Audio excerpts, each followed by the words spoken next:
ಸ್ನೇಹಿತರೆ ನಮಸ್ಕಾರ. Welcome back to target KS YouTube channel. KS ಸ್ಪರ್ಧಾರ್ಥಿಗಳಿಗೆ ಸಂಬಂಧಪಟ್ಟ ಹಾಗೆ ಮುಖ್ಯ ಪರೀಕ್ಷೆಯಲ್ಲಿ ಪ್ರಬಂಧದ ರೂಪದಲ್ಲಿ ಕೇಳಬಹುದಂಥ ಬಹಳ ಮುಖ್ಯವಾದ ಟಾಪಿಕ್ ಇದು. ರಾಷ್ಟ್ರೀಯ ಶಿಕ್ಷಣ ನೀತಿ ಅಂತಕ್ಕಂಥದ್ದು ಬಹಳ ಸದ್ದು ಮಾಡಿದಂತಹ ಒಂದು ನೀತಿ. ಇದನ್ನು ನ್ಯೂ ಎಜುಕೇಷನ್ ಪಾಲಿಸಿ ಅಂತ ಕರಿತಾ ಹೋಗ್ತೀವಿ. ನೂತನ ಶಿಕ್ಷಣ ನೀತಿ ಅಂತಲೂ ಕೂಡ ಕರಿತಾ ಹೋಗ್ತೀವಿ. ಇದಕ್ಕೆ ಸಂಬಂಧಪಟ್ಟ ಹಾಗೆ ಯಾವ ಯಾವ ಪಾಯಿಂಟ್ಗಳನ್ನು ನಾವು ನೆನಪಿಡಬೇಕು ಮತ್ತು ನಮ್ಮ ಪ್ರಿಲಿಮಿನರಿ ದೃಷ್ಟಿಯಿಂದ ಯಾವ ಪಾಯಿಂಟ್ಗಳನ್ನು ನೆನಪಿಡಬೇಕು ಮತ್ತು ನಮ್ಮ ಮೇನ್ಸ್ ದೃಷ್ಟಿಯಿಂದ ಯಾವ ಪಾಯಿಂಟ್ಸ್ಗಳನ್ನು ನೆನಪಿಡಬೇಕು ಅಂತ ಪ್ರತಿಯೊಂದು ಮಾಹಿತಿಯನ್ನು ಈ ವಿಡಿಯೋದಲ್ಲಿ ನೋಡ್ತಾ ಹೋಗೋಣ. ಮೊದಲ ಬಾರಿಗೆ ಯಾರು ನನ್ನ ಯೂಟ್ಯೂಬ್ ಚಾನಲ್ನ ನೋಡ್ತಾ ಇದ್ದೀರಿ ಸ್ನೇಹಿತರು, ಸಬ್ಸ್ಕ್ರೈಬ್ ಮಾಡ್ಕೊಳ್ಳಿ. ಹಾಗೆ ಪಕ್ಕದಲ್ಲಿರ್ತಕ್ಕಂಥ ಬೆಲ್ ಬಟನನ್ನು ಕ್ಲಿಕ್ ಮಾಡಿ. ಅಲ್ಲಿ ಹಾಲ್ ಅಂತಕ್ಕಂಥ ಆಪ್ಷನ್ ಬರ್ತದೆ, ಅದನ್ನು ಪ್ರೆಸ್ ಮಾಡೋದ್ರ ಮುಖಾಂತರ ನೀವು ನೋಟಿಫೈ ಆಗಿರ್ತೀರ. ನಾನು ವೀಡಿಯೋನ ಅಪ್ಲೋಡ್ ಮಾಡಿದ ತಕ್ಷಣ ನಿಮಗೆ ನೋಟಿಫಿಕೇಷನ್ ಬರ್ತಾ ಹೋಗ್ತದೆ. ಅತಿ ಶೀಘ್ರದಲ್ಲೇ KS ಮತ್ತು SDA ಗ್ರೇಡ್ 2 ಕಾರ್ಯದರ್ಶಿ ಏನಿದೆ ಅದು ಕಾಲಾಗೋದ್ರಿಂದ ನಮ್ಮ ಪರೀಕ್ಷಾ ತಯಾರಿ ಇನ್ನೂ ಚುರುಕಾಗಬೇಕಾಗಿದೆ ಅಂತ ಹೇಳ್ತಾ, ಈ ಒಂದು ಟಾಪಿಕ್ಗೆ ಸಂಬಂಧಪಟ್ಟ ಹಾಗೆ ಅಂದರೆ ಏನಿದು ರಾಷ್ಟ್ರೀಯ ಶಿಕ್ಷಣ ನೀತಿ ಅಂದರೆ ಏನು, ಅಥವಾ ನೂತನ ಶಿಕ್ಷಣ ನೀತಿ ನ್ಯೂ ಎಜುಕೇಷನ್ ಪಾಲಿಸಿ ಅಂದರೆ ಏನು, NEP ಅಂದರೆ ಏನು, ಇದಕ್ಕೆ ಸಂಬಂಧಪಟ್ಟ ಹಾಗೆ ಒಂದಷ್ಟು ಬಹಳ ಇಂಪಾರ್ಟೆಂಟ್ ಮಾಹಿತಿಯನ್ನು ನಮ್ಮ ನೋಡ್ತಾ ಹೋಗೋಣ. ಆ್ಯಸ್ ವೆಲ್ ಆಸ್ ಪ್ರಿಲಿಮ್ಸ್ಗೆ ಸಂಬಂಧಪಟ್ಟ ಹಾಗೆ ಇನ್ಕ್ಲೂಡಿಂಗ್ ಮೇನ್ಸ್ಗೆ ಸಂಬಂಧಪಟ್ಟ ಹಾಗೆ ಮಾಹಿತಿಯನ್ನು ನೋಡ್ತಾ ಹೋಗೋಣ. ಈ ಒಂದು ಏನು ನೂತನ ರಾಷ್ಟ್ರೀಯ ಶಿಕ್ಷಣ ನೀತಿ 2020 ಏನಿದೆ, ಇದನ್ನು ಕೇಂದ್ರ ಶಿಕ್ಷಣ ಸಚಿವರಾದಂತಹ ಧರ್ಮೇಂದ್ರ ಮೀನಾ ಸಚಿವರಾದ ಧರ್ಮೇಂದ್ರ ಪ್ರಧಾನ್ರವರು ಆಗಸ್ಟ್ 23, 2020 ಅನುಷ್ಠಾನ ಕಾರ್ಯಕ್ರಮನ ವರ್ಚುವಲ್ ವೇದಿಕೆ ಮೇಲೆ ಉದ್ಘಾಟಿಸ್ತಾರೆ. ಇದನ್ನು ಕೂಡ ಪ್ರಶ್ನೆಯ ರೂಪದಲ್ಲಿ ಕೇಳ್ಬೋದು. ನೂತನ ರಾಷ್ಟ್ರೀಯ ಶಿಕ್ಷಣ ನೀತಿ 2020 ಉದ್ಘಾಟಿಸಿದಂಥ ವ್ಯಕ್ತಿ ಯಾರು ಅಂತ ಕೇಳಿದ್ರೆ ಧರ್ಮೇಂದ್ರ ಪ್ರಧಾನ್ ಅವರು ಏನಿದ್ದಾರೆ, ಅವರು ಪ್ರಸ್ತುತ ಕೇಂದ್ರ ಶಿಕ್ಷಣ ಸಚಿವರಾಗಿದ್ದಾರೆ. ಅವರು ಈ ಒಂದು ನೂತನ ರಾಷ್ಟ್ರೀಯ ಶಿಕ್ಷಣ ನೀತಿಯನ್ನು ಉದ್ಘಾಟನೆಯನ್ನು ಮಾಡ್ತಾರೆ, ಅಂದರೆ ವರ್ಚುವಲ್ ವೇದಿಕೆಯ ಮೂಲಕ. NEP ಇದನ್ನು ಕೂಡ ನೆನಪಿಡಿ. ಕೆಲವು ಸಂದರ್ಭ ವಿವರಣಾತ್ಮಕವಾಗಿ ಕೇಳ್ತಕ್ಕಂಥ ಸಾಧ್ಯತೆ ಇರ್ತದೆ, ಅಂದರೆ ಮ್ಯಾಥ್ ದಿ ಫಾಲೋಯಿಂಗ್ ಟೈಪಲ್ಲೂ ಕೂಡ ಕೇಳ್ತಕ್ಕಂಥ ಸಾಧ್ಯತೆ ಇರ್ತದೆ. ನ್ಯೂ ಎಕನಾಮಿಕ್ ಎಜುಕೇಷನ್ ಪಾಲಿಸಿ, ಇದನ್ನು ನಾವು NEP ಅಂತ ಕರಿತೀವಿ. ಅದರಲ್ಲೂ ನಮ್ಮ ಕರ್ನಾಟಕಕ್ಕೆ ಸಂಬಂಧಪಟ್ಟ ಹಾಗೆ ಬಹಳ ಇಂಪಾರ್ಟೆಂಟ್ ಆಗಿದೆ. ಯಾಕಪ್ಪ ಅಂದರೆ ಕರ್ನಾಟಕ ಏನಿದೆ ಇದು ಮೊದಲ ಬಾರಿಗೆ ಜಾರಿಗೆ ತಂದಿದೆ ಈ ಒಂದು ನೀತಿಯನ್ನು. ಯಾವುದನ್ನು? ನೂತನ ರಾಷ್ಟ್ರೀಯ ಶಿಕ್ಷಣ ನೀತಿ ಏನಿದೆ, ನ್ಯೂ ಎಜುಕೇಷನ್ ಪಾಲಿಸಿ, ಇದನ್ನು ಭಾರತ ದೇಶದಲ್ಲೇ ಮೊದಲ ಬಾರಿಗೆ ನಮ್ಮ ಕರ್ನಾಟಕ ರಾಜ್ಯ ಜಾರಿಗೆ ತಂದಿರತಕ್ಕಂಥದ್ದು. ಇದಕ್ಕೆ ಸಂಬಂಧಪಟ್ಟ ಹಾಗೆ ಏನೇನು ಪ್ರಮುಖ ಅಂಶಗಳಿದ್ದಾವೆ ಅಂತ ನಾವು ನೋಡೋದಾದರೆ, ಮೊದಲನೇದಾಗಿ ಈ ನೀತಿ ಏನಿದೆ, ನ್ಯೂ ಎಜುಕೇಷನ್ ಪಾಲಿಸಿ ಏನಿದೆ, ಇದರ ಪರಿಣಾಮಕಾರಿ ಅನುಷ್ಠಾನಕ್ಕೋಸ್ಕರ ಹೊಸ ಡಿಜಿಟಲ್ ನೀತಿಯನ್ನು ಜಾರಿಗೆ ತರಲಾಗ್ತದೆ ಅಂತ ಹೇಳಿ ರಾಜ್ಯದ ಮುಖ್ಯಮಂತ್ರಿಗಳಾದ ಬಸವರಾಜ ಬೊಮ್ಮಾಯಿ ಅವರು ತಿಳಿಸ್ತಾ ಹೋಗ್ತಾರೆ. ಮತ್ತು ರಾಷ್ಟ್ರೀಯ ಶಿಕ್ಷಣ ನೀತಿ 2020 ಭಾರತವನ್ನು ಜ್ಞಾನಾಧಾರಿತ ಆರ್ಥಿಕತೆಯಾಗಿ ಸ್ಥಾಪಿಸಲು ನೀರಿನಕ್ಷನೆಯನ್ನು ನಿರ್ಮಾಣ ಮಾಡಿ ಮತ್ತು ಜಾಗತಿಕ ನಾಗರಿಕ ನಿರ್ಮಾಣಕ್ಕೆ ಸಹಾಯ ಮಾಡಲಿದೆ ಅಂತ ಹೇಳಿ ಕೇಂದ್ರ ಶಿಕ್ಷಣ ಸಚಿವರಾದಂಥ ಧರ್ಮೇಂದ್ರ ಪ್ರಧಾನ್ರವರು ಈ ಸಮಾರಂಭದಲ್ಲಿ ಉದ್ಘಾಟಿಸುವ ಮೂಲಕ ಹೇಳ್ತಾ ಹೋಗ್ತಾರೆ. ಅಂದರೆ ರಾಷ್ಟ್ರೀಯ ಶಿಕ್ಷಣ ನೀತಿಯನ್ನು, ನೂತನ ರಾಷ್ಟ್ರೀಯ ಶಿಕ್ಷಣ ನೀತಿಯನ್ನು ಜಾರಿಗೆ ತರ್ತಕ್ಕಂಥ ಪ್ರಮುಖ ಉದ್ದೇಶ ಏನಪ್ಪ ಅಂದರೆ ಭಾರತವನ್ನು ಜ್ಞಾನಾಧಾರಿತ ಆರ್ಥಿಕತೆಯನ್ನಾಗಿ ರೂಪುಗೊಳಿಸಬೇಕು ಅಂತಕ್ಕಂಥ ಉದ್ದೇಶದಿಂದ ಈ ಒಂದು ನೂತನ ರಾಷ್ಟ್ರೀಯ ಶಿಕ್ಷಣ ನೀತಿಯನ್ನು ಜಾರಿಗೆ ತರ್ತಿರ್ತಕ್ಕಂಥದ್ದು. ಮತ್ತು ಈ ನೀತಿಯ ಅನುಷ್ಠಾನದಿಂದ ಏನೇನಾಗ್ತದೆ ಅಂದರೆ ಶಿಕ್ಷಣದ ವ್ಯಾಪ್ತಿಯನ್ನು ಬದಲಾಯಿಸ್ತದೆ. ಮತ್ತು ಇದನ್ನು ಈ ವ್ಯಾಪ್ತಿಯನ್ನು ಬದಲಾಯಿಸುವ ನಿಟ್ಟಿನಲ್ಲಿ ಕರ್ನಾಟಕ ಸರ್ಕಾರ ಮೊದಲ ಬಾರಿಗೆ ದಾಪುಗಾಲನ್ನು ಇಟ್ಟಿರ್ತಕ್ಕಂಥದ್ದು. ಅಲ್ಲದೆ ಈ ನೂತನ ರಾಷ್ಟ್ರೀಯ ಶಿಕ್ಷಣ ನೀತಿ ಅನುಷ್ಠಾನದಿಂದ ಕರ್ನಾಟಕ ಇತರ ರಾಜ್ಯಗಳಿಗೆ ಅನುಸರಣೆ ಮಾದರಿಯಾಗಲಿದೆ. ಅಂದರೆ ಮಾದರಿ ರಾಜ್ಯವಾಗಿ ಕರ್ನಾಟಕ ಹೊರಹೊಮ್ಮುತ್ತದೆ. ಯಾಕಪ್ಪ ಅಂದರೆ ಈ ಒಂದು NEPಯನ್ನು ಮೊದಲು ಅಳವಡಿಸಿಕೊಂಡಂಥ ರಾಜ್ಯ ಯಾವುದು ಅಂದರೆ ನಮ್ಮ ಕರ್ನಾಟಕ ಆಗಿರ್ತದೆ. ಮತ್ತು ಭಾರತದ ನೈತಿಕತೆಯೊಂದಿಗೆ ಆಳವಾದ ಬೇರುಗಳನ್ನು, ಭಾರತದ ಆರ್ಥಿಕತೆಯೊಂದಿಗೆ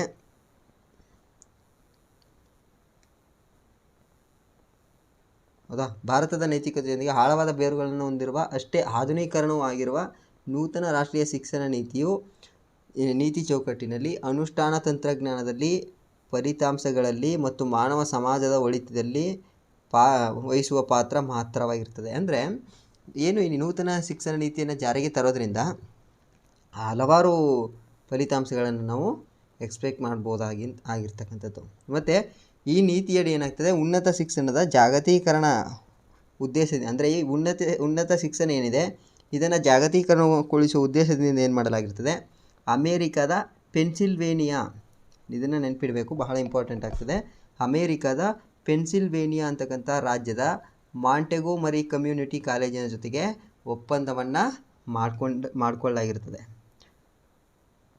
ಮುಂದುವರೆದು ಇದೇ ಸಂದರ್ಭದಲ್ಲಿ ನಮ್ಮ ರಾಷ್ಟ್ರೀಯ ಶಿಕ್ಷಣ ನೀತಿಯ ಕರಡು ಸಮಿತಿ ಅಧ್ಯಕ್ಷರು ಮತ್ತು ಸದಸ್ಯರನ್ನು ಕೂಡ ಆ ಒಂದು ವರ್ಚುವಲ್ ಕಾರ್ಯಕ್ರಮದಲ್ಲಿ ಸನ್ಮಾನ ಮಾಡಲಾಗ್ತದೆ.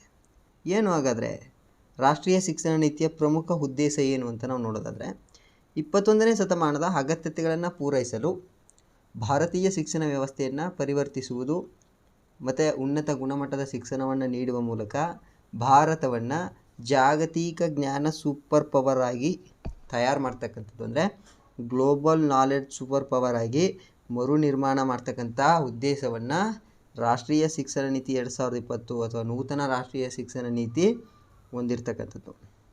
ಇದು ಬಹಳ ಮುಖ್ಯ ಆಗಿರ್ತದೆ.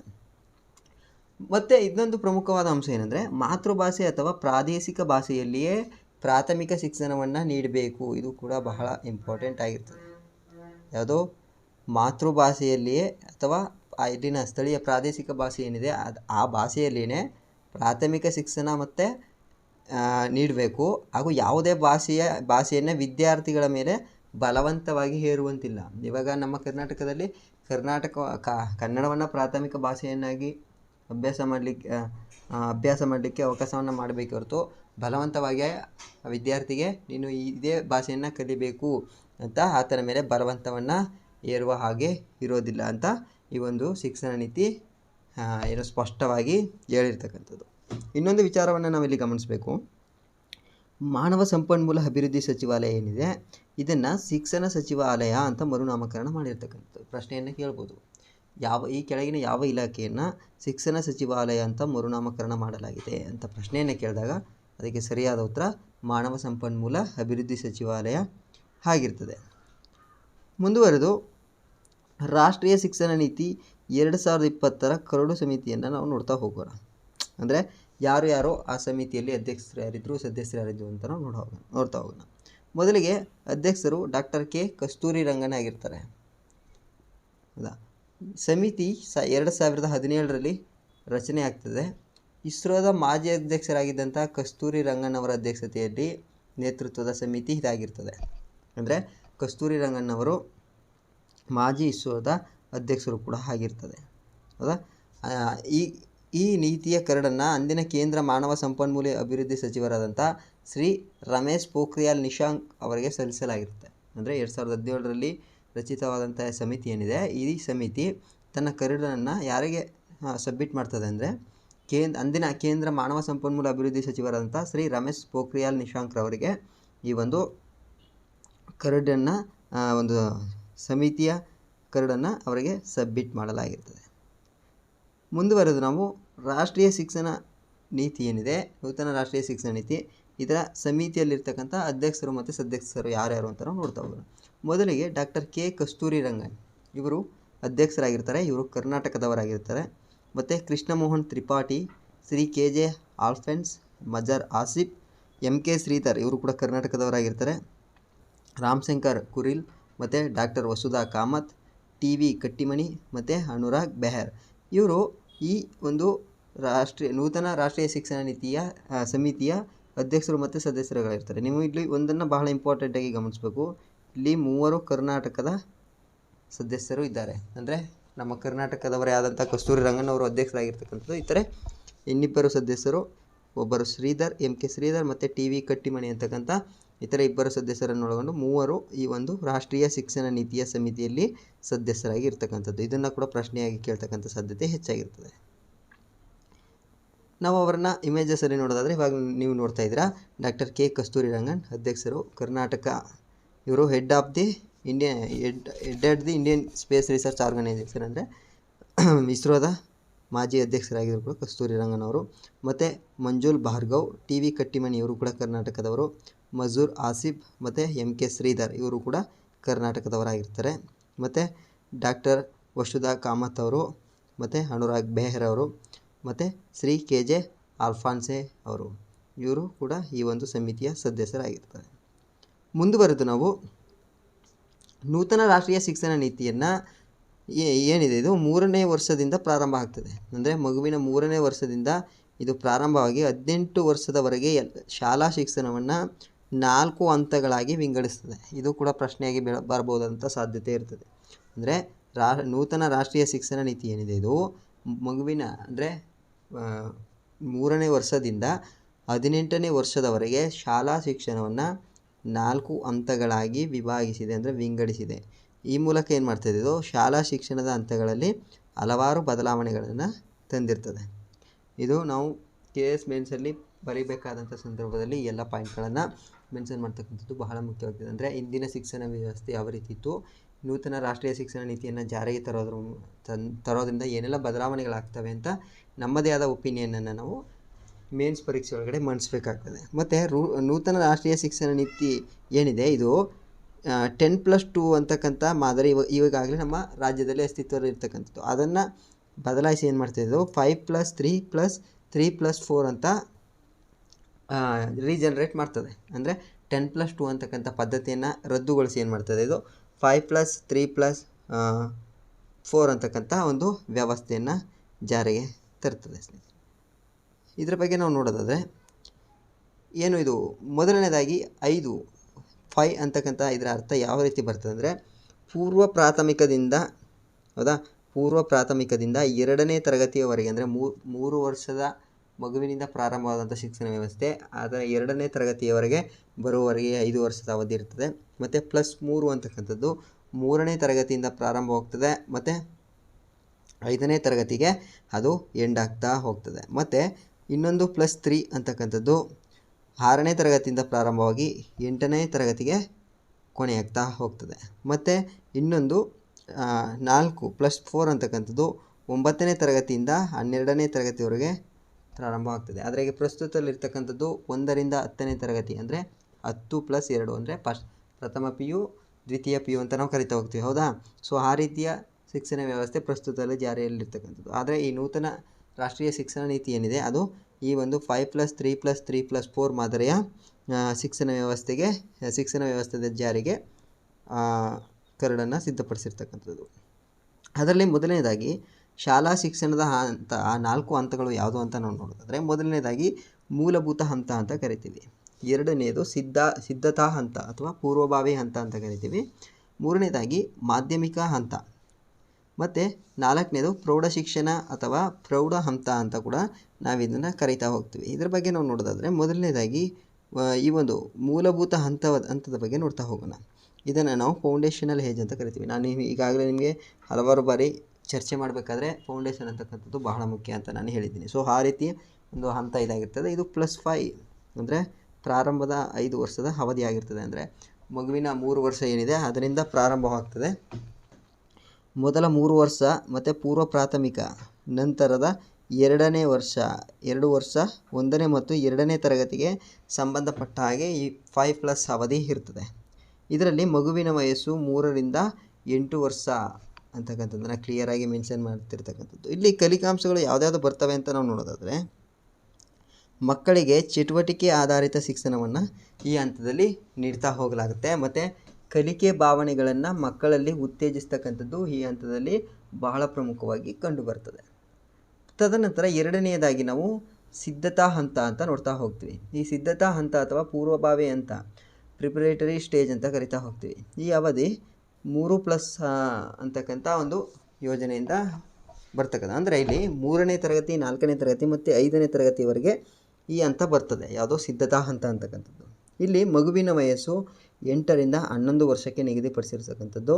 ಇಲ್ಲಿನ ಕಲಿಕಾಂಶಗಳು ಅಂದರೆ ಈ ಹಂತದಲ್ಲಿ ಯಾವ ವಿಚಾರವನ್ನು ನಾವು ಕಲಿಕಾಂಶಗಳಾಗಿ ತೆಗೆದುಕೊಳ್ಳಲಾಗಿದೆ ಅಂದರೆ ಪಠ್ಯ ಆಧಾರಿತ ಔಪಚಾರಿಕ ಶಿಕ್ಷಣವನ್ನು ಮಕ್ಕಳಲ್ಲಿ ಕಲಿಸ್ತಕ್ಕಂಥದ್ದು, ಎಲ್ಲ ವಿಷಯಗಳನ್ನು ಮತ್ತು ಎಲ್ಲ ವಿಷಯ ಶಿಕ್ಷಕರಿಂದ ಓದಿಸ್ತಕ್ಕಂಥದ್ದು, ಮತ್ತು ಬರವಣಿಗೆ, ಮಾತುಗಾರಿಕೆ, ಮೂಲಕ ಶಿಕ್ಷಣ ನೀಡಿ ಹೆಚ್ಚಿನ ಕಲಿಕೆಗೆ ವಿದ್ಯಾರ್ಥಿಗಳನ್ನು ಸಿದ್ಧಪಡಿಸ್ತಕ್ಕಂಥದ್ದು. ಅಂದರೆ ಅವರ ಮುಂದಿನ ವಿದ್ಯಾಭ್ಯಾಸ ಏನಿದೆ ಅದಕ್ಕೆ ಪೂರ್ವ ತಯಾರಿ ನಡೆಸ್ತಕ್ಕಂಥ ಸಿದ್ಧತೆಯನ್ನು ಮಾಡ್ಕೊಳ್ಳಿಕ್ಕೆ ಅವರಿಗೆ ಸಹಾಯವನ್ನು ಮಾಡ್ತಕ್ಕಂಥದ್ದು. ಇದರ ಮುಂದುವರೆದು ನಾವು ಮಾಧ್ಯಮಿಕ ಹಂತದ ಬಗ್ಗೆ ನೋಡ್ತಾ ಹೋಗುವ. ಅಂದರೆ ಮಿಡಲ್ ಸ್ಟೇಜ್ ಅಂತ ಕರಿತೀವಿ. ಈ ಹಂತ ಇದು ಕೂಡ 3+ ಅವಧಿಯಾಗಿರ್ತದೆ. ಅಂದರೆ 6, 7 ಮತ್ತು 8ನೇ ತರಗತಿ ಏನಿದೆ ಈ 3 ವರ್ಷಗಳು ಮಾಧ್ಯಮಿಕ ಹಂತ ಅಥವಾ ಮಿಡಲ್ ಸ್ಟೇಜ್ ಆಗಿರ್ತದೆ. ಇಲ್ಲಿ ಮಗುವಿನ ವಯಸ್ಸು 11ರಿಂದ 14 ವರ್ಷಗಳಾಗಿರ್ತದೆ. ಇಲ್ಲಿನ ಕಲಿಕಾಂಶಗಳು ಸಾಮಾನ್ಯವಾಗಿ ಈ ಹಂತದಲ್ಲಿ ನಾವು ಯಾವ ವಿಚಾರಗಳನ್ನು ಮಕ್ಕಳಲ್ಲಿ ಕಲಿಸ್ತಾ ಹೋಗ್ತೀವಿ ಅಂತ ನಾವು ನೋಡೋದಾದರೆ, ಪ್ರತ್ಯೇಕ ಪರಿಣಿತ ಶಿಕ್ಷಕರಿಂದ ಪ್ರತ್ಯೇಕ ವಿಷಯ ಬೋಧನೆಯನ್ನು ಮಾಡಿಸಲಾಗ್ತದೆ. ಅಂದರೆ ಇವಾಗ ಸಾಮಾನ್ಯವಾಗಿ maths teacher, social science teacher ಅಂತ ಬರ್ತಾರೆ ಅಲ್ವಾ. ಸೊ ಆ ರೀತಿಯ ಪ್ರತ್ಯೇಕ ಶಿಕ್ಷಕರಿಂದ ಪ್ರತ್ಯೇಕವಾದ ವಿಷಯಗಳನ್ನು ಬೋಧನೆ ಮಾಡ್ತಾ ಹೋಗ್ತೇವೆ. ಉದಾಹರಣೆಗೆ ವಿಜ್ಞಾನ, ಗಣಿತ ವಿಷಯಗಳ ಬೋಧನೆ ಹಾಗೂ ಪ್ರಯೋಗಾತ್ಮಕ ಬೋಧನೆ, ಅಂದರೆ ಸೈನ್ಸ್ಗೆ ಸಂಬಂಧಪಟ್ಟ ಹಾಗೆ ಪ್ರಯೋಗಗಳನ್ನು ಮಾಡಿಸ್ತಕ್ಕಂಥ ಕೆಲಸವನ್ನು ಈ ಹಂತದಲ್ಲಿ ಮಾಡ್ತಕ್ಕಂಥದ್ದು. ಇನ್ನು ಕೊನೆಯದಾಗಿ ಪ್ರೌಢ ಶಿಕ್ಷಣ ಹಂತ ಅಂತ ನಾವು ನೋಡ್ತಾ ಹೋಗ್ತೀವಿ, ಹೌದಾ, ಅಥವಾ ಪ್ರೌಢ ಹಂತ, ಸೆಕೆಂಡರಿ ಸ್ಟೇಜ್ ಅಂತ ಹೇಳ್ತೀವಿ. ಈ ಅವಧಿ ಏನಿದೆ ಇದು 4 ಇಯರ್ಸ್ ಆಗಿರ್ತದೆ. ಅಂದರೆ 4 ವರ್ಷಗಳ ಅವಧಿಯಾಗಿರ್ತದೆ. ಇದು 9ನೇ, 10ನೇ ಮತ್ತು 11 ಮತ್ತು 12ನೇ ತರಗತಿಯನ್ನು ಇದು ಒಳಗೊಂಡಿರ್ತದೆ. ಅಂದರೆ ಏನು ಹೈಸ್ಕೂಲ್ ಅಂತ ನಾವು ಕರಿತೀವಿ, 8th, 9th, 10th, ಹೌದಾ, ಅದನ್ನು ತೆಗೆದುಹಾಕಿ 9, 10, 11, 12 ಏನಿದೆ ಇದನ್ನು +4 ಅವಧಿಯಾಗಿ 4 ವರ್ಷಗಳ ಅವಧಿಗೆ ಇದನ್ನು ಸಿದ್ಧಪಡಿಸಿರ್ತಕ್ಕಂಥದ್ದು. ಓಕೆನಾ. ಇಲ್ಲಿ ಮಗುವಿನ ವಯಸ್ಸನ್ನು 14ರಿಂದ 18 ವರ್ಷ ಅಂತ ನಿಗದಿ ಮಾಡಿಸಿರ್ತಕ್ಕಂಥದ್ದು. ಮತ್ತು ಕಲಿಕಾಂಶಗಳು ಈ ಸಂದರ್ಭದಲ್ಲಿ ನಾವು ವಿದ್ಯಾರ್ಥಿಗಳಿಗೆ ಯಾವ ವಿಚಾರಗಳ ಬಗ್ಗೆ ಕಲಿಕಾಸಕ್ತಿಯನ್ನು ಮೂಡಿಸ್ತೀವಿ ಅಂತ ನಾವು ನೋಡೋದಾದರೆ, ಈ 4 ವರ್ಷಗಳ ಅವಧಿಯಲ್ಲಿ 8 ಸೆಮಿಸ್ಟರ್ಗಳನ್ನಾಗಿ ವಿಂಗಡಣೆ ಮಾಡಲಾಗ್ತದೆ. ಅಂದರೆ ಈ 4 ವರ್ಷಗಳಲ್ಲಿ ಒಟ್ಟಿಗೆ 8 ಸೆಮಿಸ್ಟರ್ಗಳನ್ನು ವಿಂಗಡಣೆ ಮಾಡಲಾಗ್ತದೆ. ಮತ್ತು ವಿದ್ಯಾರ್ಥಿಗಳು ತಮ್ಮ ಆಯ್ಕೆಯ 5 ವಿಷಯಗಳನ್ನು ಹಾಗೂ ಕಡ್ಡಾಯ ಮತ್ತು ಸಾಮಾನ್ಯ ವಿಷಯಗಳನ್ನು ಅಧ್ಯಯನ ಮಾಡಬೇಕಾಗ್ತದೆ. ಅಂದರೆ ವಿದ್ಯಾರ್ಥಿಗಳು ತಮಗೆ ಇಚ್ಛೆ ಇರತಕ್ಕಂಥ 5 ವಿಷಯಗಳನ್ನು ಆಯ್ಕೆ ಮಾಡ್ಕೋಬೇಕಾಗ್ತದೆ. ಇವಾಗ ನಾವು ಏನು ಪದವಿಗೆ ಅಡ್ಮಿಷನನ್ನು ಪಡೆಯಬೇಕಾದ್ರೆ HEP, HEG ಅಥವಾ HEK ಅಂತ ಯಾವ ರೀತಿ ಆಯ್ಕೆಯನ್ನು ಮಾಡ್ಕೋತೀವಿ, ಅದನ್ನು ನಾವು ಈ ಒಂದು 4+ ಹಂತದಲ್ಲೇ ಆಯ್ಕೆ ಮಾಡ್ಕೋಬೇಕಾಗ್ತದೆ. ಅಂದರೆ 5 ವಿಷಯಗಳನ್ನು ಆಯ್ಕೆ ಮಾಡಿಕೊಂಡು ಅದರಲ್ಲಿ ಕಡ್ಡಾಯ ಮತ್ತು ಸಾಮಾನ್ಯ ವಿಷಯಗಳನ್ನು ಅಧ್ಯಯನ ಮಾಡಬೇಕಾಗಿ ಬರ್ತದೆ. ಮುಂದೆ ನಾವು ನೋಡೋದಾದರೆ ನೂತನ ರಾಷ್ಟ್ರೀಯ ಶಿಕ್ಷಣ ನೀತಿಯ ಮತ್ತಷ್ಟು ಪ್ರಮುಖ ಅಂಶಗಳನ್ನು ನಾವು ನೋಡೋದಾದರೆ, ನೂತನ ರಾಷ್ಟ್ರೀಯ ಶಿಕ್ಷಣಕ್ಕೆ ಒಟ್ಟು GDPಯ 6% ಇದನ್ನು ನೆನಪಿಡಬೇಕಾಗ್ತದೆ. ನೂತನ ರಾಷ್ಟ್ರೀಯ ಶಿಕ್ಷಣಕ್ಕೆ ಸಂಬಂಧಪಟ್ಟ ಹಾಗೆ ಒಟ್ಟು GDPಯ 6% ಶಿಕ್ಷಣಕ್ಕೆ ಮೀಸಲಿಡಬೇಕು ಅಂತ ಈ ಒಂದು ಕರಡು ಸಮಿತಿ ಈ ಸಮಿತಿ ಕ್ಲಿಯರಾಗಿ ಹೇಳಿರ್ತಕ್ಕಂಥದ್ದು. ಮುಂದುವರೆದು ನಾವು ಡಿಜಿಟಲ್ ಶಿಕ್ಷಣ ಅಂದರೆ ಕಲಿಕೆ ಮೌಲ್ಯಮಾಪನ ಯೋಜನೆ ಮತ್ತು ಆಡಳಿತ ಸುಧಾರಣೆಯನ್ನು ಹೆಚ್ಚಿಸಲಿಕ್ಕೋಸ್ಕರ ತಂತ್ರಜ್ಞಾನ ಬಳಕೆ ಕುರಿತು ವಿಚಾರಗಳ ವಿನಿಮಯಕ್ಕೆ ರಾಷ್ಟ್ರೀಯ ವೈಜ್ಞಾನಿಕ ತಂತ್ರಜ್ಞಾನ ವೇದಿಕೆ ಅಂತಕ್ಕಂಥ, ಅಂದರೆ ನ್ಯಾಷನಲ್ ಎಜುಕೇಷನಲ್ ಟೆಕ್ನಾಲಜಿ ಫೋರಮ್ ಅಂತಕ್ಕಂಥ ಒಂದು ಫೋರಮನ್ನು ರಚನೆ ಮಾಡಿರ್ತಕ್ಕಂಥದ್ದು. ಉದ್ದೇಶ ಏನು ಅಂದರೆ ಕಲಿಕೆ ಮೌಲ್ಯಮಾಪನ ಮತ್ತು ಯೋಜನೆ ಮತ್ತು ಆಡಳಿತ ಸುಧಾರಣೆಯನ್ನು ಚುರುಕುಗೊಳಿಸಲಿಕ್ಕೋಸ್ಕರ ಸ್ಥಾಪಿಸಲಾದಂತಹ ಒಂದು ವೇದಿಕೆ ಯಾವುದು ಅಂದರೆ ರಾಷ್ಟ್ರೀಯ ಶೈಕ್ಷಣಿಕ ತಂತ್ರಜ್ಞಾನ ವೇದಿಕೆಯನ್ನು ಸ್ಥಾಪನೆ ಮಾಡಿರ್ತಕ್ಕಂಥದ್ದು. ಮತ್ತು ಇದೊಂದು ಸ್ವಾಯತ್ತ ಸಂಸ್ಥೆ ಆಗಿರ್ತದೆ. ಮತ್ತು ಡಿಜಿಟಲ್ ಶಿಕ್ಷಣದ ಮೂಲಸೌಕರ್ಯಗಳನ್ನು ಅಭಿವೃದ್ಧಿಪಡಿಸಲಿಕ್ಕೋಸ್ಕರ ಪ್ರತ್ಯೇಕ ತಂತ್ರಜ್ಞಾನ ಘಟಕವನ್ನು ಹಾಗೂ ಈ ಹೊಸ ಘಟಕವು ಡಿಜಿಟಲ್ ಮೂಲಸೌಕರ್ಯವನ್ನು ವಿಷಯ ಮತ್ತು ಸಾಮರ್ಥ್ಯ ವೃದ್ಧಿಯನ್ನು ಸಮನ್ವಯಗೊಳಿಸ್ತಾ ಹೋಗ್ತದೆ. ಮುಂದುವರೆದು ನಾವು ಶಾಲಾ ಶಿಕ್ಷಣದ ಹಂತವನ್ನು ನಾವು ನೋಡ್ತಾ ಹೋಗೋಣ.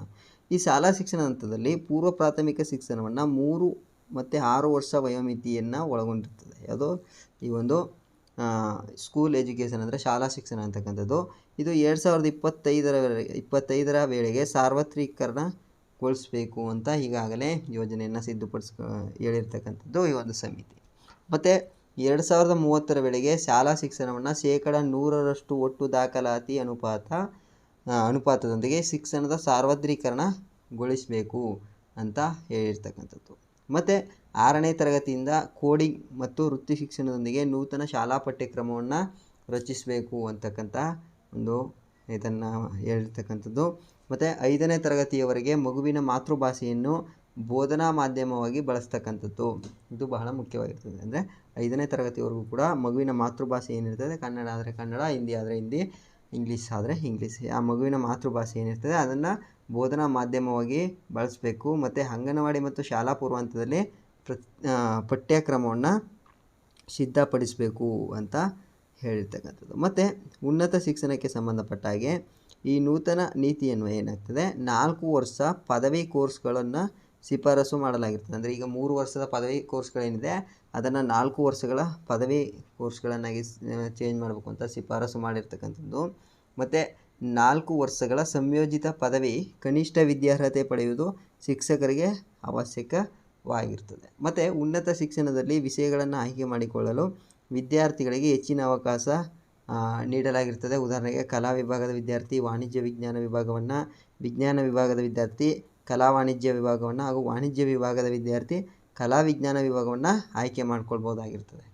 ಅವರ ಇಚ್ಛೆಗೆ ಅನುಸಾರವಾಗಿ ಆಯ್ಕೆಯನ್ನು ಮಾಡ್ಕೊಳ್ಬೇಕಾಗಿರ್ತದೆ. ಮತ್ತು ಅದರ ಮುಂದುವರೆದು ಸಾಂಪ್ರದಾಯಿಕ ಶಿಕ್ಷಣ ಅಂತ ನಾವು ನೋಡ್ತಾ ಹೋಗ್ತೀವಿ. ಈಗ ಸಾಂಪ್ರದಾಯಿಕ ಶಿಕ್ಷಣಕ್ಕೆ ಸಂಬಂಧಪಟ್ಟ ಹಾಗೆ ಬುಡಕಟ್ಟು ಮತ್ತು ದೇಶೀಯ ಮತ್ತು ಸಾಂಪ್ರದಾಯಿಕ ಜ್ಞಾನವನ್ನು ಒಳಗೊಂಡಂತೆ ಭಾರತೀಯ ಸಾಂಪ್ರದಾಯಿಕ ಜ್ಞಾನ ಪದ್ಧತಿಗಳನ್ನು ಪಠ್ಯಕ್ರಮದಲ್ಲಿ ನಿಖರವಾಗಿ ಮತ್ತು ವೈಜ್ಞಾನಿಕ ರೀತಿಯಲ್ಲಿ ಅಳವಡಿಸಲಾಗ್ತದೆ. ಅಂದರೆ ನಮ್ಮ ಪಠ್ಯಕ್ರಮದಲ್ಲಿ ಸಾಮಾನ್ಯವಾಗಿ ಈ ರೀತಿಯ ಸಾಂಪ್ರದಾಯಿಕ ಶಿಕ್ಷಣವನ್ನು ಹೆಚ್ಚಿನ ಮಹತ್ವವನ್ನು ಕೊಟ್ಟು ಅಳವಡಿಸ್ಕೊಂಡಿರೋದಿಲ್ಲ ಪ್ರಸ್ತುತದಲ್ಲಿ. ಆದರೆ ಈ ಒಂದು ನೂತನ ರಾಷ್ಟ್ರೀಯ ಶಿಕ್ಷಣ ನೀತಿ ಏನಿದೆ ಇದರಲ್ಲಿ ನಮ್ಮ ಶಿಕ್ಷಣ ವ್ಯವಸ್ಥೆಯಲ್ಲಿ ಅಂದರೆ ನಮ್ಮ ಕಾಲೇಜು ಹಂತದಲ್ಲಿ ಸಾಂಪ್ರದಾಯಿಕ ಶಿಕ್ಷಣವನ್ನೇ ಪ್ರತ್ಯೇಕವಾಗಿ ಒಂದು ಪಠ್ಯಕ್ರಮವಾಗಿ ಸಿದ್ಧಪಡಿಸಬೇಕು ಅಂತ ಹೇಳಿ ಒಂದು ಕರಡನ್ನು ಸಿದ್ಧಪಡಿಸಿರ್ತಕ್ಕಂಥದ್ದು.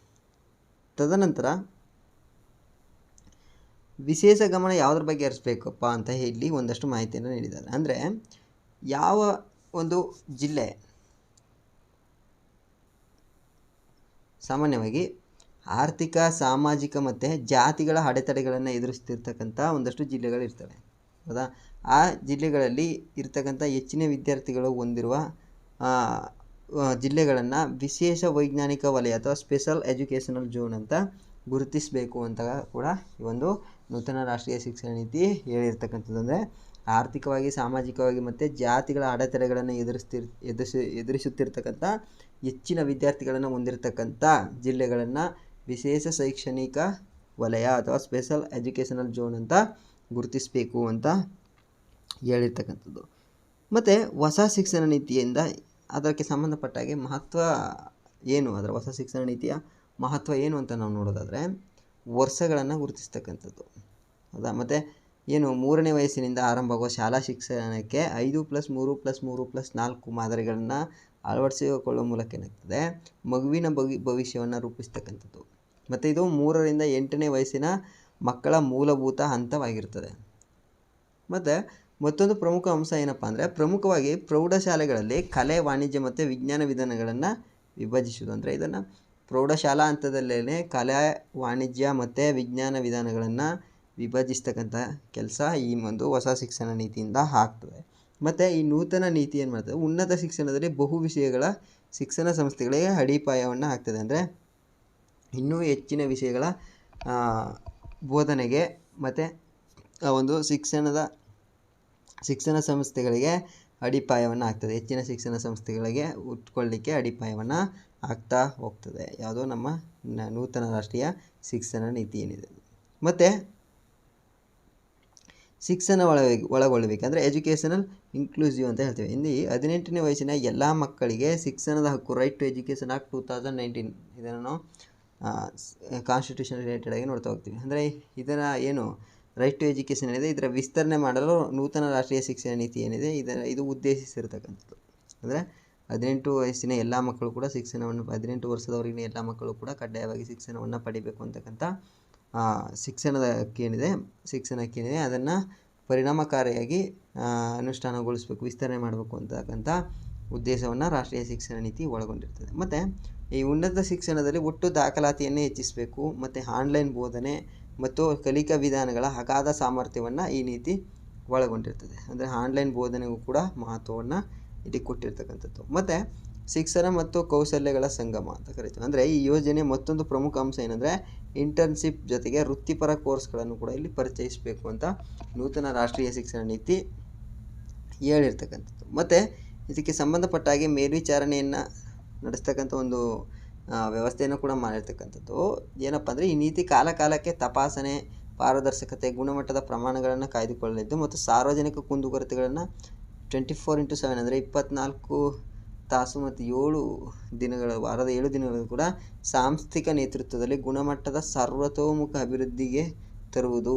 ಇದು ಅಂತಾರಾಷ್ಟ್ರೀಯ ದೃಷ್ಟಿಕೋನ ಮತ್ತು ನಾವೀನ್ಯತೆಗೆ ಎರಕ ಹೊಯ್ಯುವುದು ಅಂತಕ್ಕಂಥ ಒಂದು ಆಶಯವನ್ನು ಇಟ್ಕೊಂಡು ನಮ್ಮ ನೂತನ ರಾಷ್ಟ್ರೀಯ ಶಿಕ್ಷಣ ನೀತಿಯನ್ನು ಜಾರಿಗೊಳಿಸ್ತಿರ್ತಕ್ಕಂಥದ್ದು. ಅಂದರೆ ಇದರ ಮೇಲ್ವಿಚಾರಣೆ ಭಾಳ ಕಟ್ಟುನಿಟ್ಟಾಗಿ ಇರ್ತದೆ ಅಂತಕ್ಕಂಥದ್ದು. ಮತ್ತು ಇದಕ್ಕೆ ಮುಂದುವರೆದು ನಾವು ಭಾರತದಲ್ಲಿ ಈಗ ಶಿಕ್ಷಣದ ಬೆಳವಣಿಗೆ ಅಂದರೆ ಭಾರತದಲ್ಲಿ ಶಿಕ್ಷಣದ ಬೆಳವಣಿಗೆ ಯಾವ ರೀತಿ ಆಯಿತು ಅಂದರೆ ಪ್ರಾಚೀನ ಭಾರತದಿಂದ ಪ್ರಾರಂಭಗೊಂಡು ಯಾವ ರೀತಿ ಶಿಕ್ಷಣ ವ್ಯವಸ್ಥೆ ಬೆಳವಣಿಗೆ ಕಾಣ್ತು ಅಂತಕ್ಕಂಥ ಒಂದಷ್ಟು ಮಾಹಿತಿಯನ್ನು ನೋಡ್ತಾ ಹೋಗೋಣ. ಮೊದಲನೇದಾಗಿ ಪ್ರಾಚೀನ ಭಾರತದ ತಕ್ಷಶಿಲಾ ಮತ್ತು ನಲಂದ ವಿಶ್ವವಿದ್ಯಾಲಯಗಳು ಜಗತ್ ಪ್ರಸಿದ್ಧ ಜ್ಞಾನ ಕೇಂದ್ರಗಳಾಗಿರ್ತವೆ. ಅದು ನಮಗೆ ಈಗಾಗಲೇ ಗೊತ್ತಿರ್ತಕ್ಕಂಥದ್ದು, ಹೌದಾ. ಅದರ ಮುಂದುವರೆದು ಸ್ವಾತಂತ್ರ್ಯ ಪೂರ್ವ ಶಿಕ್ಷಣ ವ್ಯವಸ್ಥೆಯನ್ನು ನಾವು ನೋಡ್ತಾ ಹೋಗುವ. ಈಗ ಸ್ವಾತಂತ್ರ್ಯ ಪೂರ್ವ ಶಿಕ್ಷಣ ವ್ಯವಸ್ಥೆಯಲ್ಲಿ ಭಾರತದಲ್ಲಿ ಸಾವಿರಾರು ವರ್ಷಗಳಿಂದ ಬೆಳೆದು ಬಂದಂಥ ಉತ್ತಮ ಗುಣಮಟ್ಟದ ಶಿಕ್ಷಣ ವ್ಯವಸ್ಥೆ ಇತ್ತು, ಹೌದಾ. ಈಗಾಗಲೇ ನಮಗೆ ಭಾರತದಲ್ಲಿ ವೇದಗಳ ಕಾಲದಿಂದನೂ ಕೂಡ ನಾವು ಶಿಕ್ಷಣ ವ್ಯವಸ್ಥೆಗೆ ಸಂಬಂಧಪಟ್ಟ ಹಾಗೆ ಕುಟೀರಗಳು ಮತ್ತು ಋಷಿಮುನಿಗಳು ವಿದ್ಯೆಯನ್ನು ಮಕ್ಕಳಿಗೆ ತುಂಬತಕ್ಕಂಥ ಕೆಲಸವನ್ನು ಮಾಡ್ತಾ ಬರ್ತಿದ್ರು, ಹೌದಾ. ಹಾಗೆಯೇ ಗುರುಕುಲ ಪದ್ಧತಿ ಜಾರಿಯಲ್ಲಿತ್ತು ಮತ್ತು ಜಾತಿ ಭೇದವಿಲ್ಲದೆ ಲಿಂಗ ಭೇದವಿಲ್ಲದೆ ಸರ್ವರಿಗೂ ಶಿಕ್ಷಣವನ್ನು ನಮ್ಮ ಭಾರತದಲ್ಲಿ ಪ್ರಾಚೀನ ಕಾಲದಿಂದಲೂ ನೀಡ್ತಾ ಬರ್ತಿರ್ತಕ್ಕಂಥದ್ದು. ಅದಕ್ಕೆ ಸಂಬಂಧಪಟ್ಟ ಹಾಗೆ ಲಾರ್ಡ್ ಮೆಕಾಲೆ ಶಿಕ್ಷಣ ನೀತಿಯನ್ನು ನಾವು ನೋಡ್ತಾ ಹೋಗ್ತೀವಿ. ಏನು ಹೇಳ್ತದೆ ಲಾರ್ಡ್ ಮೆಕಾಲೆ ಶಿಕ್ಷಣ ನೀತಿ? ಇದು 1835 ಫೆಬ್ರವರಿ 2ರಂದು ಲಾರ್ಡ್ ಮೆಕಾಲೆ ಶಿಕ್ಷಣ ನೀತಿಗೆ ಸಂಬಂಧಿಸಿದ ಕರಡನ್ನು ಸಿದ್ಧಪಡಿಸಿ ಮತ್ತು ಅದನ್ನು ಶಾಸಕಾಂಗ ಮಂಡಳಿಗೆ ಸಲ್ಲಿಸಿರ್ತಾರೆ. ಅದರ ಮೆಕಾಲೆ ವರದಿಯು ಶಿಕ್ಷಣದ ಅಭಿವೃದ್ಧಿಗೆ ಹಾಗೂ ಪಾಶ್ಚಿಮಾತ್ಯ ಶಿಕ್ಷಣವನ್ನು ಪ್ರಚಾರ ಮಾಡುವ ಸಲುವಾಗಿ ಲಾರ್ಡ್ ವಿಲಿಯಂ ಬೆಂಟಿಕ್ರ ಮನೆಗೆದ್ದು ಏನು ಮಾಡ್ತಾರೆ, ಪಾಶ್ಚಿಮಾತ್ಯ ಶಿಕ್ಷಣವನ್ನು ಜಾರಿಗೆ ತರ್ತಾನೆ. ಯಾರು?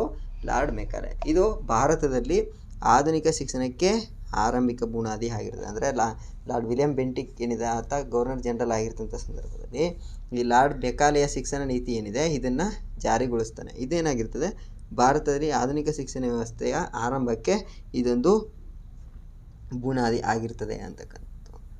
ಮತ್ತು ಶಿಕ್ಷಣಕ್ಕೆ ಸಂಬಂಧಪಟ್ಟ ಹಾಗೆ ಒಂದಷ್ಟು ಆಯೋಗಗಳನ್ನು ನೋಡೋದಕ್ಕಿಂತ ಮೊದಲು ನಾವು ತಕ್ಷಶಿಲಾ ವಿಶ್ವವಿದ್ಯಾಲಯದ ಬಗ್ಗೆ ಒಂದಷ್ಟು ಮಾಹಿತಿಯನ್ನು ಇಲ್ಲಿ ನಾವು ನೋಡ್ತಾ ಹೋಗುವ, ಹೌದಾ. ತಕ್ಷಶಿಲಾ ವಿಶ್ವವಿದ್ಯಾಲಯ ಇದು ಕ್ರಿಸ್ತಪೂರ್ವ 600 ಮತ್ತು 300 ನಡುವೆ ಕಂಡುಬರ್ತಕ್ಕಂಥದ್ದು. ಇದು ಭಾರತದ ಅತ್ಯಂತ ಪ್ರಾಚೀನ ವಿದ್ಯಾಲಯವಾಗಿರ್ತದೆ. ಅದು ತಕ್ಷಶಿಲಾ ವಿಶ್ವವಿದ್ಯಾಲಯ. ಇದು ಖ್ಯಾತ ರಾಜನೀತಿಜ್ಞ ಕೌಟಿಲ್ಯ ಇಲ್ಲಿ ಶಿಕ್ಷಣವನ್ನು ಪಡೆದಿರ್ತಾನೆ, ಇಲ್ಲಿ ತಕ್ಷಶಿಲೆಯಲ್ಲಿ. ಮತ್ತು ನಳಂದ ವಿಶ್ವವಿದ್ಯಾಲಯದ ಬಗ್ಗೆ ನಾವು ನೋಡೋದಾದರೆ ಇದು ಕ್ರಿಸ್ತಶಕ 400 ಮತ್ತು 1200 ನಡುವೆ ಕಂಡುಬರ್ತಕ್ಕಂಥದ್ದು. ಇದನ್ನು 1ನೇ ಕುಮಾರಗುಪ್ತ ಸ್ಥಾಪನೆಯನ್ನು ಮಾಡಿರ್ತಾನೆ, ಯಾವುದನ್ನು? ನಳಂದ ವಿಶ್ವವಿದ್ಯಾಲಯವನ್ನು. ಮತ್ತು ಇದೊಂದು ಪ್ರಾಚೀನ ಬೌದ್ಧ ವಿದ್ಯಾಕೇಂದ್ರವಾಗಿರ್ತದೆ. ಇದನ್ನು ಇದನ್ನು ಆಕ್ಸ್ಫರ್ಡ್ ಮತ್ತು ಕೇಂಬ್ರಿಡ್ಜ್ ವಿಶ್ವವಿದ್ಯಾಲಯಗಳಿಗೆ ಹೋಲಿಸಲಾಗಿರ್ತದೆ, ಯಾವುದನ್ನು? ನಳಂದ ವಿಶ್ವವಿದ್ಯಾನಿಲಯವನ್ನು. ತದನಂತರ ನಾವು ಶಿಕ್ಷಣಕ್ಕೆ ಸಂಬಂಧಪಟ್ಟ ಹಾಗೆ ಪ್ರಮುಖ ಆಯೋಗಗಳನ್ನು ನೋಡ್ತಾ ಹೋಗೋಣ. ಯಾವ ಆಯೋಗಗಳು ಶಿಕ್ಷಣಕ್ಕೆ ಸಂಬಂಧಪಟ್ಟ ಬಗ್ಗೆ ನೇಮಕಗೊಂಡವು ಅಂತ. ಮೊದಲನೇದಾಗಿ ವಿಶ್ವವಿದ್ಯಾಲಯ ಶಿಕ್ಷಣ ಆಯೋಗ. ಅಂದರೆ 1948ರಲ್ಲಿ ವಿಶ್ವವಿದ್ಯಾಲಯ ಶಿಕ್ಷಣ ಆಯೋಗ ನೇಮಕವಾಗ್ತದೆ. ಇದು ರಾಧಾಕೃಷ್ಣನ್ ಸಮಿತಿ ಅಂತ ಕೂಡ ಕರಿತಾ ಹೋಗ್ತೀವಿ. ಇದು ಭಾರತ ಸ್ವತಂತ್ರ ಗಳಿಸಿದ ನಂತರ ಭಾರತ ಸರ್ಕಾರ ಡಾಕ್ಟರ್ ರಾಧಾಕೃಷ್ಣರವರ ಅಧ್ಯಕ್ಷತೆಯಲ್ಲಿ ವಿಶ್ವವಿದ್ಯಾನಿಲಯ ಮಟ್ಟದ ಶಿಕ್ಷಣವನ್ನು ಅಭಿವೃದ್ಧಿಪಡಿಸುವ ಸಲುವಾಗಿ ಏನು ಮಾಡ್ತದೆ, ಈ ಸಮಿತಿಯನ್ನು ರಚನೆ ಮಾಡ್ತಾ ಹೋಗ್ತದೆ. ಇದರ ಫಲವಾಗಿ ಏನಾಗ್ತದೆ, 1952ರಲ್ಲಿ ವಿಶ್ವವಿದ್ಯಾನಿಲಯ ಸಹಾಯಧನ ಆಯೋಗವನ್ನು ಸ್ಥಾಪಿಸಲಾಯಿತು. UGC ಅಂತ ಕರಿತೀವಿ, ಹೌದಾ. UGC ಅಂತ ಕರಿತೀವಿ. ಇದನ್ನು ಯಾವ ಸಮಿತಿಯ ಶಿಫಾರಸಿನ ಮೇರೆಗೆ ಸ್ಥಾಪನೆ ಮಾಡಲಾಯಿತು ಅಂದರೆ ರಾಧಾಕೃಷ್ಣನ್ ಸಮಿತಿಯ ಶಿಫಾರಸಿನ ಮೇರೆಗೆ UGCಯನ್ನು 1952ರಲ್ಲಿ ಸ್ಥಾಪನೆ ಮಾಡಲಾಗ್ತದೆ. ಮತ್ತು ಮತ್ತೊಂದು ಶಿಕ್ಷಣ ವ್ಯವಸ್ಥೆ ಅಂದರೆ ಆಯೋಗ ಅಂದರೆ ಮಾಧ್ಯಮಿಕ ಶಿಕ್ಷಣ ಆಯೋಗ. ಇದು ಮೊದಲಿಯಾರ್ ಆಯೋಗ ಅಂತಲೂ ಕೂಡ ಕರಿತಾ ಹೋಗ್ತೀವಿ ಇದನ್ನು. ಇದನ್ನು 1952 ಮತ್ತು 53ರ ಅವಧಿಯಲ್ಲಿ ನಾವು ನೋಡ್ತಾ ಹೋಗ್ತೀವಿ. ಈ ಮಾಧ್ಯಮಿಕ ಶಿಕ್ಷಣವನ್ನು ಪರಿಶೀಲಿಸಲು ಹಾಗೂ ಅದರ ಗುಣಮಟ್ಟವನ್ನು ಹೆಚ್ಚಿಸಲು ಸಲಹೆ ನೀಡಲು ರಚಿಸಲಾದ ಆಯೋಗ ಆಗಿರ್ತದೆ. ಯಾವುದು? ಮೊದಲಿಯಾರ್ ಆಯೋಗ ಅಂತಕ್ಕಂಥದ್ದು. ಇದು ಸೆಪ್ಟೆಂಬರ್ 23, 1952ರಲ್ಲಿ ಭಾರತ ಸರ್ಕಾರ ಮಾಧ್ಯಮಿಕ ಶಿಕ್ಷಣ ಆಯೋಗವನ್ನು ಮದ್ರಾಸ್ ವಿಶ್ವವಿದ್ಯಾನಿಲಯದ ಅಂದಿನ ಉಪಕುಲಪತಿಯಾಗಿದ್ದ ಡಾಕ್ಟರ್ ಲಕ್ಷ್ಮಣ್ ಸ್ವಾಮಿ ಮೊದಲಿಯಾರ್ ಅವರ ಅಧ್ಯಕ್ಷತೆಯಲ್ಲಿ ರಚಿಸಲಾಗಿರ್ತದೆ. ಅಂದರೆ ಈ ಆಯೋಗದ ಅಧ್ಯಕ್ಷರು ಯಾರು ಅಂದರೆ ಲಕ್ಷ್ಮಣ ಸ್ವಾಮಿ ಮೊದಲಿಯಾರ್ ಅಂತಕ್ಕಂಥದ್ದು. ಅದರ ಮುಂದುವರೆದು ಕೊಠಾರೆ ಆಯೋಗ. ಇದು 1964 ಮತ್ತು 66ರ ನಡುವೆ ನೇಮಕಗೊಂಡಿರ್ತಕ್ಕಂಥದ್ದು. ಇದು ಭಾರತದಲ್ಲಿ ಶೈಕ್ಷಣಿಕ ಕ್ಷೇತ್ರದ ಎಲ್ಲ ಅಂಶಗಳನ್ನು ಪರೀಕ್ಷಿಸಲು ಮತ್ತು ಶಿಕ್ಷಣದ ಸಾಮಾನ್ಯ ಮಾದರಿ ಮತ್ತು ವಿಕಾಸ ಮತ್ತು ಅಭಿವೃದ್ಧಿಗೆ ಮಾರ್ಗಸೂಚಿಯನ್ನು ನೀಡ್ತಕ್ಕಂಥದ್ದು ಮತ್ತು ನಿಯಮಗಳನ್ನು ಕುರಿತು ಸಲಹೆ ನೀಡಲಿಕ್ಕೆ ಯಾವ ರೀತಿ ಶಿಕ್ಷಣ ವ್ಯವಸ್ಥೆ ಇರಬೇಕು ಅಂತ ಸಲಹೆಯನ್ನು ನೀಡಲಿಕ್ಕೆ ಈ ಆಯೋಗವನ್ನು ಸ್ಥಾಪನೆಯನ್ನು ಮಾಡಲಾಗಿರ್ತದೆ. ಯಾವಾಗ? ಕೊಠಾರಿ ಆಯೋಗ 1964ರಲ್ಲಿ ಸ್ಥಾಪನೆ ಆಗಿರ್ತಕ್ಕಂಥದ್ದು. ಮತ್ತು 1968ರ ರಾಷ್ಟ್ರೀಯ ಶಿಕ್ಷಣ ನೀತಿ, ಅಂದಿನ ಪ್ರಧಾನಮಂತ್ರಿ ಯಾರಾಗಿರ್ತಾರೆ ಅಂದರೆ ಇಂದಿರಾ ಗಾಂಧಿ ಅವರಾಗಿರ್ತದೆ. ದೇಶದ ಶಿಕ್ಷಣ ಕ್ಷೇತ್ರದಲ್ಲಿ ಕ್ರಾಂತಿಕಾರಿ ಪುನರ್ರಚನೆ ಎಂದು ಖ್ಯಾತಿಯಾದಂಥ 1968ರ ರಾಷ್ಟ್ರೀಯ ಶಿಕ್ಷಣ ನೀತಿ ಏನಿದೆ, ಇದು ದೇಶದ ಮೊದಲ ಶಿಕ್ಷಣ ನೀತಿ ಆಗಿರ್ತದೆ. ದೇಶದ ಮೊದಲ ಶಿಕ್ಷಣ ನೀತಿ ಯಾವುದು ಅಂತ ನಾವು ಕೇಳೋದಕ್ಕೆ ಅಕಸ್ಮಾತ್ ಪ್ರಶ್ನೆಯನ್ನು ಕೇಳಿದ್ರೆ 1968ರ ರಾಷ್ಟ್ರೀಯ ಶಿಕ್ಷಣ ನೀತಿ ಆಗಿರ್ತದೆ. ಇದು ಕೊಠಾರಿ ಆಯೋಗದ ವರದಿ ಮತ್ತು ಶಿಫಾರಸುಗಳ ಆಧಾರದ ಮೇಲೆ ಅಂದಿನ ಪ್ರಧಾನಿ ಇಂದಿರಾ ಗಾಂಧಿ ಅವರು ಏನಿದ್ದಾರೆ, ಅವರು 1968ರಲ್ಲಿ ಶಿಕ್ಷಣದ ಕುರಿತು ಮೊದಲ ರಾಷ್ಟ್ರೀಯ ನೀತಿಯನ್ನು ಘೋಷಿಸ್ತಾರೆ. ಅಂದರೆ ಕೊಠಾರಿ ಆಯೋಗದ ಶಿಫಾರಸು ಏನಿದೆ ಅದರ ಆಧಾರದ ಮೇಲೇ ಪ್ರಧಾನಿಯಾದಂಥ ಇಂದಿರಾ ಗಾಂಧಿಯವರು ರಾಷ್ಟ್ರೀಯ ಶಿಕ್ಷಣ ನೀತಿಯನ್ನು ಘೋಷಣೆಯನ್ನು ಮಾಡ್ತಾನೆ. ಇದು ಸುಸಮಾನ ಶೈಕ್ಷಣಿಕ ಅವಕಾಶಗಳನ್ನು ಪ್ರಸ್ತಾಪಿಸ್ತದೆ. ಏನೇನು ಶಿಫಾರಸುಗಳು ಮಾಡಿರ್ತದೆ ಅಂದರೆ, ಈ ಒಂದು ಶಿಕ್ಷಣ ನೀತಿ 6ರಿಂದ 14 ವಯಸ್ಸಿನ ಎಲ್ಲ ಮಕ್ಕಳಿಗೂ ಕಡ್ಡಾಯ ಶಿಕ್ಷಣ ಮತ್ತು ತ್ರಿಭಾಷಾ ಸೂತ್ರ ಇದರ ಪ್ರಮುಖ ಶಿಫಾರಸ್ಸಾಗಿರ್ತದೆ. ತ್ರಿಭಾಷಾ ಸೂತ್ರ ಯಾವ ಒಂದು ಆಯೋಗದಲ್ಲಿ ಕಂಡು ಬರ್ತದಪ್ಪ ಅಂದರೆ, ಇದು ಕೊಠಾರಿ ಆಯೋಗದಲ್ಲಿ ಬರ್ತದೆ. ಆದರೆ 1968ರ ರಾಷ್ಟ್ರೀಯ ಶಿಕ್ಷಣ ನೀತಿ ಏನಿದೆ ಇದರಲ್ಲಿ ಪ್ರಮುಖವಾದ ಶಿಫಾರಸ್ಸಾಗಿ ಇದು ಕಂಡುಬರುತ್ತದೆ, ತ್ರಿಭಾಷಾ ಸೂತ್ರ ಅಂತಕ್ಕಂಥದ್ದು. ಮತ್ತು ಶಿಕ್ಷಣದಲ್ಲಿ ಸಂಸ್ಕೃತ ಭಾಷೆ ಬಳಕೆಗೆ ಪ್ರೋತ್ಸಾಹವನ್ನು ನೀಡಲಾಗ್ತದೆ.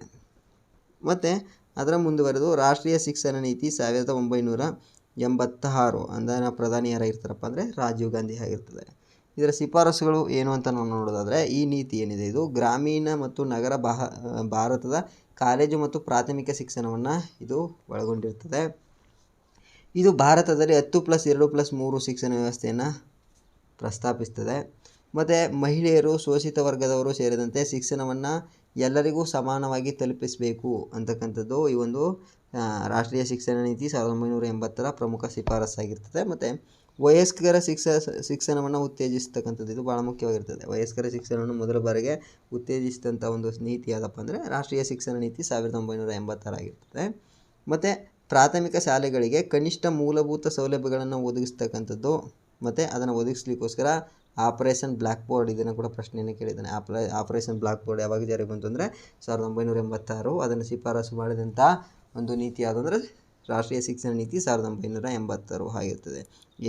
ಈ ಒಂದು ಕಾರ್ಯಕ್ರಮವನ್ನು ಆರಂಭಿಸಲಾಗ್ತದೆ.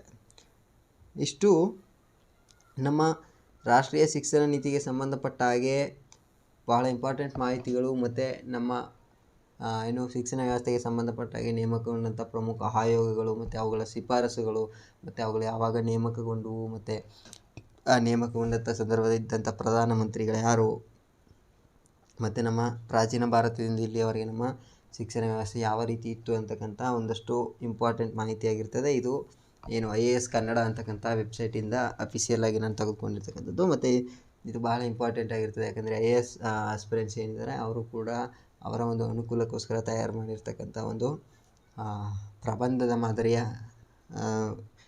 ತರಗತಿ ಇದಾಗಿರ್ತದೆ. ಸೊ ಈ ಒಂದು ತರಗತಿಯನ್ನು ಎಲ್ಲ ನನ್ನ ಸ್ಪರ್ಧಾ ಮಿತ್ರರು ಉಪಯೋಗಪಡಿಸ್ಕೊಳ್ಳಿ. ನಿಮ್ಮ ಪರೀಕ್ಷಾ ತಯಾರಿಗೆ ನಮ್ಮದೊಂದು ಕೊಡುಗೆ ಸದಾ ಇರ್ತದೆ ಅಂತ ಹೇಳ್ತಾ ಈ ವಿಡಿಯೋವನ್ನು ಇಲ್ಲಿಗೆ ಮುಕ್ತಾಯಗೊಳಿಸ್ತಾ ಇದ್ದೀನಿ ಸ್ನೇಹಿತರೆ. ನಾನು ಮುಂದಿನ ವಿಡಿಯೋದಲ್ಲಿ ನಿಮಗೆ ಸಿಗ್ತಾ ಹೋಗ್ತೀನಿ. ಎಲ್ಲರಿಗೂ ಆಲ್ ದ ಬೆಸ್ಟ್.